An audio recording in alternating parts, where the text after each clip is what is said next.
Bismillahirrahmanirrahim. Assalamualaikum warahmatullahi wabarakatuh. Salam Bapak Ibu Guru Penggerak. Perkenalkan, saya Nur Indasari, calon guru penggerak angkatan 10 berasal dari UPTD SMP Negeri 3 Pangale, Kabupaten Mamuju Tengah. Pada video ini saya akan memaparkan modul 1.3 demonstrasi kontekstual tentang visi guru penggerak. Untuk merumuskan visi guru penggerak dapat menggunakan pendekatan inquiry apresiatif. Inquiry apresiatif dikenal sebagai pendekatan manajemen perubahan yang kolaboratif dan berbasis kekuatan. Pendekatan IA dapat dimulai dengan mengidentifikasi hal baik apa yang telah ada di sekolah dan mencari cara bagaimana hal tersebut dapat dipertahankan dan memunculkan strategi untuk mewujudkan perubahan ke arah yang lebih baik. Agar dapat menerapkan pendekatan inquiry apresiatif, maka langkah yang dapat digunakan adalah metode Bagja. Adapun tahapan Bagja yaitu B. Buat pertanyaan utama. Berisi pertanyaan-pertanyaan untuk menentukan arah penelusuran. A. Ambil pelajaran. Memandu bagaimana pengalaman positif individu, kelompok, atau komunitas lain yang akan dijadikan pembelajaran. G. Gali mimpi. Berupa narasi ideal jika prakarsa perubahan telah terwujud. J. Jabarkan rencana. Mengidentifikasi tindakan-tindakan yang akan dilakukan. A. Atur eksekusi. Membantu transformasi rencana menjadi nyata. Berikut ini visi guru penggerak yang saya buat adalah terwujudnya murid yang religius, berkarakter, cerdas, dan terampil dalam iptek, serta nasionalis dalam era globalisasi yang mencerminkan profil pelajar Pancasila dalam menghadapi perkembangan zaman.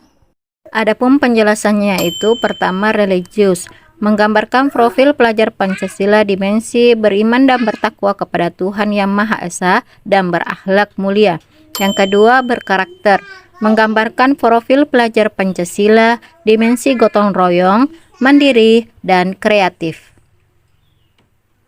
Yang ketiga, cerdas dan terampil iptek, menggambarkan profil pelajar Pancasila dimensi bernalar kritis. Dan yang keempat, nasionalis dalam era globalisasi, menggambarkan profil pelajar Pancasila dimensi berkebinekaan global.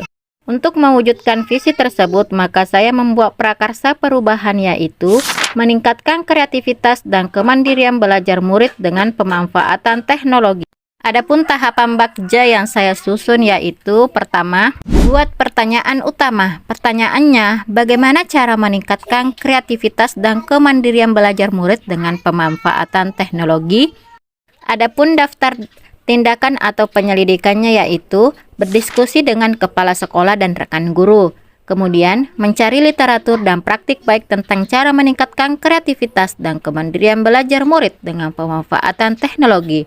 Kemudian, mencari tahu karakter murid melalui asesmen diagnostik.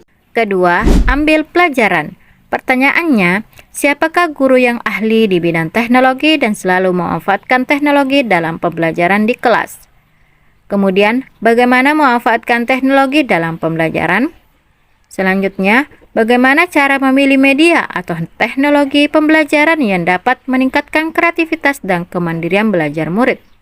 Adapun daftar tindakan atau penyelidikannya yaitu melakukan sharing dengan guru untuk mencari tahu siapa yang ahli dalam bidang teknologi dan sering menerapkan teknologi dalam pembelajaran di kelas. Kemudian memanfaatkan perangkat teknologi yang ada di sekolah seperti HP, Chromebook, dan lain-lain. Selanjutnya, mencari referensi media atau teknologi pembelajaran yang sesuai untuk meningkatkan kreativitas dan kemandirian belajar murid. Ketiga, gali mimpi. Pertanyaannya, hal baik apa yang saya harapkan dengan memanfaatkan teknologi dalam pembelajaran untuk meningkatkan kreativitas dan kemandirian belajar murid? Kemudian, bagaimana perasaan guru dan murid jika proses pembelajaran yang berlangsung telah memanfaatkan teknologi? Kemudian, bagaimana suasana kelas dan lingkungan belajar yang diharapkan dapat mendukung terwujudnya kreativitas dan kemandirian belajar murid. Adapun daftar tindakan dan penyelidikannya yaitu Membuat gambaran hal-hal yang baik yang dilakukan oleh murid melalui wawancara dan pengamatan. Melakukan refleksi kepada guru dan murid tentang perasaan mereka. Kemudian, menciptakan pengaturan ruang kelas yang kondusif, penuh warna, dan mendukung kreativitas dan kemandirian belajar murid. Keempat, jabarkan rencana. Pertanyaannya, apa langkah-langkah untuk memulai membiasakan pemanfaatan teknologi dalam pembelajaran? Kemudian, berapa lama target untuk menyiapkan pembelajaran berbasis teknologi? Kemudian, apakah media yang digunakan dalam pembelajaran berbasis teknologi? Kemudian, bagaimana usaha agar konsisten dalam kegiatan pemanfaatan teknologi dalam proses pembelajaran di kelas? Adapun daftar tindakan atau penyelidikannya yaitu membuat RPP atau modul ajar, LKPD, dan instrumen penilaian yang tepat. Kemudian, berusaha berkolaborasi dengan segala pihak untuk membuat rencana tindak lanjut selama 1 semester dan diadakan evaluasi dalam setiap bulannya. Kemudian, memilih media pembelajaran berbasis teknologi yang tepat sesuai dengan karakteristik murid dan materi pelajaran. Kemudian, memberikan reward bagi murid yang memiliki kreativitas dan kemandirian belajar yang tinggi. Dan yang terakhir, atur eksekusi. Pertanyaannya, siapa yang terlibat dalam pembelajaran yang memanfaatkan teknologi? Kemudian, siapa yang memonitoring kegiatan pemanfaatan teknologi dalam proses pembelajaran agar berjalan dengan lancar dan konsisten? Berikutnya, apa indikator keberhasilan dalam memanfaatkan teknologi dalam pembelajaran di kelas?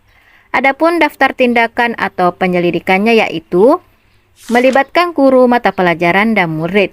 Kemudian, kepala sekolah bertanggung jawab memonitoring kegiatan pemanfaatan teknologi dalam pembelajaran di kelas tersebut. Berikutnya, indikator keberhasilan dalam memanfaatkan teknologi dalam pembelajaran adalah dapat meningkatkan kreativitas dan kemandirian belajar setiap murid di kelas. Terima kasih telah menyaksikan video ini, semoga bermanfaat. Salam Bapak Ibu Guru Penggerak. Wassalamualaikum warahmatullahi wabarakatuh.